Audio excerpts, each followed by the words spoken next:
Her sharp words sliced through my core when she proclaimed I fell short of her vision of true manhood. The venom in her voice, cold and dismissive, burrowed into my soul with piercing precision. Her tone, frigid, as though casting aside something insignificant, still reverberates in my thoughts. That instant etched itself into my being, and I understood our bond had shifted beyond repair. For years, I poured my entire existence into her happiness. I labored through grueling workdays, pinched pennies, and dreamed of a life where she'd never know worry. I wasn't rich or ostentatious, but I was steadfast, loyal, and wholly committed. I believed those traits held real value. Yet, gradually, I noticed her quiet comparisons to other men. A co-worker with a sleek new car, a friend jetting off to far-flung locales, a neighbor radiating boldness. I brushed it off, telling myself she was just venting, though the ache lingered beneath my surface.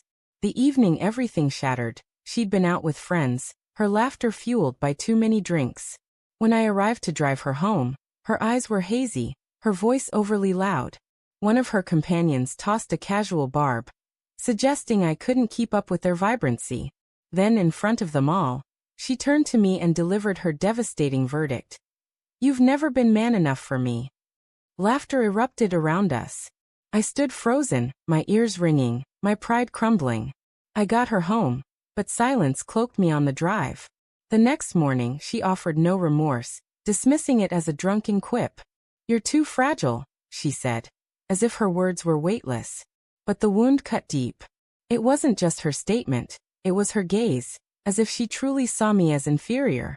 For the first time, I saw our relationship clearly. An uneven bargain where I gave everything, and she consumed it without ever being satisfied. That day, I made a silent vow. Without a word to her, I began to pull back. I stopped arranging special nights, ceased exhausting myself for her approval. Instead, I turned my energy inward. I started waking before dawn to lift weights, signed up for online classes to hone my expertise, and forged new connections to pursue long-buried goals. Gradually, my self-assurance grew. While she fixated on my flaws, I was molding myself into the person I always knew I could be. At first, she didn't notice, assuming it was a passing whim. But as weeks turned to months, the growing distance between us became undeniable.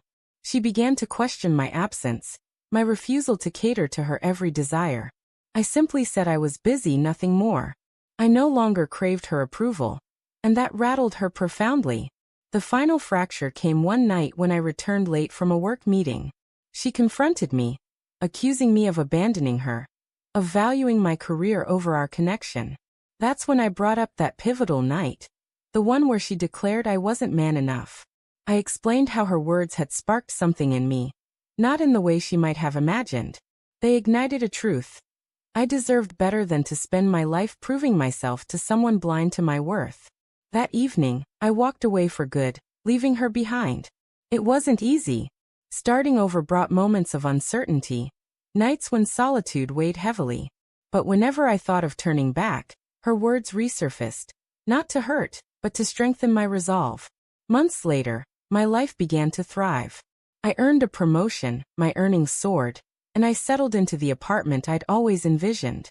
I surrounded myself with people who inspired me, who championed my progress. I wasn't just surviving, I was flourishing, living for my own fulfillment, not someone else's judgment. Then, out of nowhere, she reached out. A message appeared. "I've been reflecting on you. I miss what we had. Can we meet?" I ignored it at first, but her persistence grew. One weekend, she appeared at my door, her face streaked with tears, admitting she'd undervalued me. She confessed she'd chased hollow ideals, only to find emptiness. She begged for a second chance, regretting her actions. As she stood there, exposed, I realized I felt no resentment, no urge to retaliate or prove myself. I felt nothing. The man she once diminished had grown into someone she could no longer reach. With calm clarity, I told her she'd been right about one thing. I hadn't been man enough then. Not because I lacked ambition or strength, but because I let her define my worth, giving more than I should have. Now I was a man who understood his value, and her opinion meant nothing. She pleaded, she wept, but I stood firm. I closed the door that day, severing the past entirely, And it was one of the most freeing moments of my life. Reflecting now, I see her words as an unexpected blessing.